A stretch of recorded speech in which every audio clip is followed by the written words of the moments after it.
എത്തിയിരിക്കുന്നത് ശ്രീലക്ഷ്മി അറക്കലാണ്. സ്വാഗതം. നമസ്കാരം. ഞാൻ കരുതി കൊല്ല മാന്യന്മാരുമായിരിക്കുന്നു. അടുത്ത കോമഡി. ഇന്നലെ ഫുൾ എയറിലായിരുന്നു പൊതുവെ ഒരു സംസാരം ഉണ്ട്, അങ്ങനെയാണോ? ഷിംജിത ദീപക് കണ്ടു കാണും. കണ്ടു കാണുമെന്നോ? അതിന്റെ പേരിൽ ഒത്തിരി അഭിപ്രായം പറഞ്ഞതിന്റെ പേരിൽ ഒരുപാട് സൈബർ ബുള്ളിംഗ് ഒക്കെ നേരിട്ടിട്ടുണ്ടോ? നമുക്ക് അറിയുന്ന വാർത്തകൾ പൊടിപ്പും തൊങ്ങലും ചെയ്ത് നല്ല വെടിപ്പായിട്ട് നാലാളോട് പറയുന്നോണ്ട് തെറ്റില്ല. ഞാനിപ്പോ ഒരുപാട് സൈബർ ബുള്ളിങ്ങിന് ഇരയായിട്ടുള്ള ഒരു വ്യക്തിയാണ്. അതുകൊണ്ട് തന്നെ ഒരു സൈബർ ബുള്ളിങ് അനുഭവിക്കുമ്പോൾ എന്തൊക്കെ നമ്മുടെ മനസ്സിൽ കൂടെ കടന്നു പോകുന്നിരിക്കും നമുക്കറിയാം. അതുകൊണ്ട് തന്നെ ഒരാളെ സൈബർ ബുള്ളിങ്ങിന് ഇട്ട് കൊടുക്കരുതെന്നാണ് എന്റെ ഉള്ള നിലപാട്. അതുകൊണ്ട് തന്നെയാണ് ഞാൻ ആദ്യം തൊട്ട് ഷിംജിതയ്ക്ക് വേണ്ടി വാദിക്കുന്നത്. ഇതൊന്നും അനുവദിച്ചു കൊടുക്കരുത് മാത്യു. നീ പറയുന്നതൊക്കെ എനിക്ക് മനസ്സിലാവുന്നുണ്ട്, പക്ഷെ നിന്റെ ഈ നിലപാട് പൂർണ്ണമായി അംഗീകരിക്കാൻ എനിക്ക് കഴിയുന്നില്ല. പറയുന്ന ന്യായമായ ആവശ്യങ്ങളൊക്കെ അംഗീകരിക്കുമ്പോൾ തന്നെയാണ് നിങ്ങൾ ഈ ഷിംജിതയുടെ വിഷയത്തിൽ എതിർക്കുന്നത്. അപ്പൊ ചിന്തിച്ചു നോക്ക്, അപ്പൊ താങ്കളുടെ ചിന്തയിൽ എന്തോ തെറ്റില്ല. ഇതുപോലത്തെ തെറ്റൊന്നുമില്ല. എന്റെ ജീവിതം തെറ്റൊന്നുമില്ല. എന്റെ ചിന്ത തെറ്റ് സ്ഥാപിച്ചെടുക്കാൻ എന്നോട് പലതവണ ഞാൻ പറഞ്ഞിട്ടുണ്ട്, തന്റെ ഈ കക്കൂസ് വാ കൊണ്ട് ചളബള ഓരോന്ന് വിളിച്ചു പോരുത്. ഷിംജിത എന്ന് പറയുന്ന വ്യക്തി വൈറലാകാൻ വേണ്ടി ചെയ്തതല്ല, അവരുടെ ബസ്സിലുണ്ടായ പീഡനങ്ങൾ കാണിക്കാൻ വേണ്ടി സോഷ്യൽ മീഡിയ ഇട്ടു എന്നാണ് വിശ്വസിക്കുന്നത് അല്ലേ? ആ ബസ്സിലുണ്ടായ പീഡനങ്ങൾ കാണിക്കാൻ വേണ്ടി തലച്ചോറ് ഫെമിനിസത്തിന് കൊടുത്താൽ ഇതാണ് പ്രശ്നം.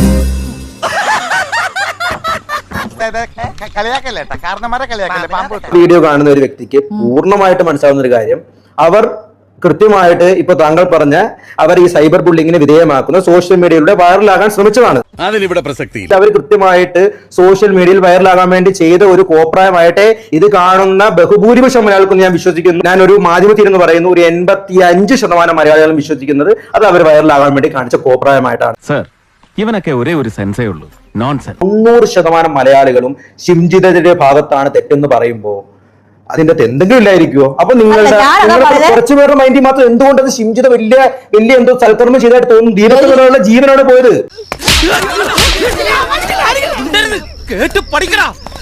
ഷിംജിതയെ എങ്ങനെ ന്യായീകരിക്കാൻ പറ്റും?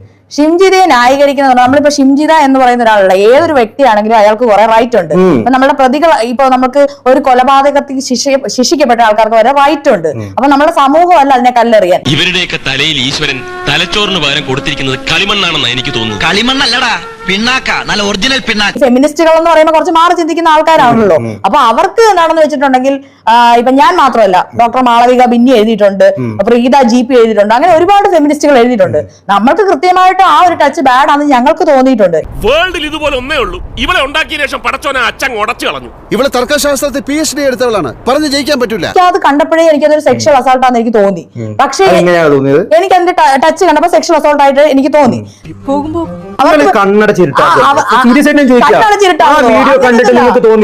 അമ്മ ചൂണ്ടിക്കാണിച്ചു കൊടുത്താലും അച്ഛനെ അംഗീകരിക്കാത്ത എന്താ ഇങ്ങനെ ശ്രീലക്ഷ്മി പറയുന്നത്? സോഷ്യൽ മീഡിയ നമ്മൾ കണ്ട ഒരു വീഡിയോയിലെ കാര്യം ഞാൻ പറയുന്നത്, അതിനകത്ത് നോക്കി കാണുന്ന ഒരാൾക്ക് മനസ്സിലാകുക, അങ്ങോട്ട് പോയി മുട്ടിയിട്ട് ആ പിന്നീട് പുള്ളി ചെയ്തിട്ടുണ്ട്. നിങ്ങൾക്ക് മനസ്സിലാകാൻ നിങ്ങൾ 90% ആൾക്കാർക്കും അങ്ങനെ മനസ്സിലാക്കിയെങ്കിൽ എനിക്ക് ഇതിനകത്തൊന്നും പറയാനില്ല.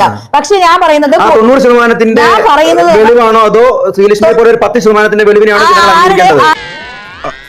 രാഹുൽ മാങ്കൂട്ടത്തിന്റെ വിഷയത്തിൽ രാഹുൽ മാങ്കൂട്ടത്തിനെ നമ്മൾ എതിർക്കുന്നത് എന്തുകൊണ്ടാ? കൃത്യമായിട്ട് തെളിവുകൾ, ഡിജിറ്റൽ തെളിവുകൾ പുള്ളി ചെയ്തിട്ടുണ്ടെന്ന് നമുക്ക് അത്തരത്തിലൊരു തെളിവാണ് ഈ ഷിംജിത കാണിച്ചത്. ഷിംജിത പോയി വരച്ചുന്നതും മുട്ടുന്നതും അതിനുശേഷം ആ പുള്ളിക്കുണ്ടായ കാര്യങ്ങളൊക്കെ നമ്മൾ നേരിട്ട് കാണുമ്പോൾ നമുക്കൊരു വ്യക്തിക്ക് ആ ഒരു 30 അല്ലെ 40 നിങ്ങൾക്ക് തോന്നിക്കോ, തോന്നേണ്ടവർക്കെല്ലാം തോന്നിക്കോ, തോന്നാത്ത ആൾക്കാരും ഇവിടെ ഉണ്ട്. തിരിയാത്ത പേരടിക്ക് നോക്കി ഒരു ഒറ്റ അടിയടി കോയക്കാം. വ്യൂ എങ്ങനെ ആക്കാന്നാണ് ആദ്യം ഷിംജിത നോക്കിയത്. അല്ല, ഷിംജിത ഇതിന് കൃത്യമായിട്ട് നിയമ നടപടി സ്വീകരിക്കാൻ പോയിട്ടില്ല. അതെന്തുകൊണ്ടാണ് പോകുന്നത്? ഒറ്റപ്പെട്ടൊരു കേസാണ് പറയുന്നത്. ഇവിടുത്തെ നിയമ സംവിധാനം പരാജയപ്പെട്ടു. വനിതാ കമ്മീഷനിൽ ഞാൻ എന്തൊരു കേസ് കൊടുത്തേക്കുന്നു. വനിതാ കമ്മീഷനെ കൊണ്ട് ഒരു ഉപകാരമില്ല. ഇവനെ ഞാനൊരു പൂശി പൂശട്ടെ, അതുകൊണ്ട് ഒരു പ്രയോജനമില്ല ഏട്ടാ. എന്തിനാണോ ഇങ്ങനെയുള്ളതിനെ കൊണ്ടാക്കുന്നത്? ഗവൺമെന്റിന്റെ സ്ത്രീപക്ഷ കമ്മീഷനെ കൊണ്ടൊന്നും ഒരു ഇപ്പൊ സതീദേവി പറഞ്ഞെന്താണ് ഇത് എന്താ ഇത് കറക്റ്റ് ആയിട്ടുള്ള അവരും ആ പുരുഷന്റെ കൂടെയാണ് നിൽക്കുന്നത്. അവര് അവർക്ക് ബുദ്ധിയുണ്ടെന്ന് ഞാൻ പറയുന്നു. നീ ഇതെനിക്കിട്ട് പണിഞ്ഞാണല്ലേ ഇതുപോലെ ഇപ്പൊ ഞാൻ എന്നെ പറ്റി വീഡിയോ വരുന്ന കാണുന്നുണ്ടല്ലോ. ഇപ്പൊ ഞാൻ അങ്ങനെയുള്ള ഒരു വെടിയാണെന്ന് നിനക്ക് തോന്നുന്നുണ്ടോ? ഞാൻ നിന്നോട് എന്റെ പൈസയുടെ ബുദ്ധിമുട്ട് പറഞ്ഞല്ലോ. അപ്പം ഞാൻ വെടി, ഈ ആൾക്കാരെല്ലാം ഞാൻ വെടി എന്ന് പറയാണ്. ഞാൻ നാളെ പോയി തൂങ്ങിച്ചെത്താൽ നിങ്ങളെല്ലാം എന്റെ കൂടെ നിൽക്കൂ. എന്റെ മോൻ പോയി തൂങ്ങിച്ചാൽ ഇതിനേക്കാൾ വലിയൊരു സഹായം അച്ഛന് ചെയ്യാൻ പറ്റില്ല. പിടിച്ചേ ഞാനിവിടെ നിന്ന് ഡയലോഗ് പറഞ്ഞ കരഞ്ഞു പോകും. ഉസ്മാനെ രക്ഷപ്പെട്ടോ.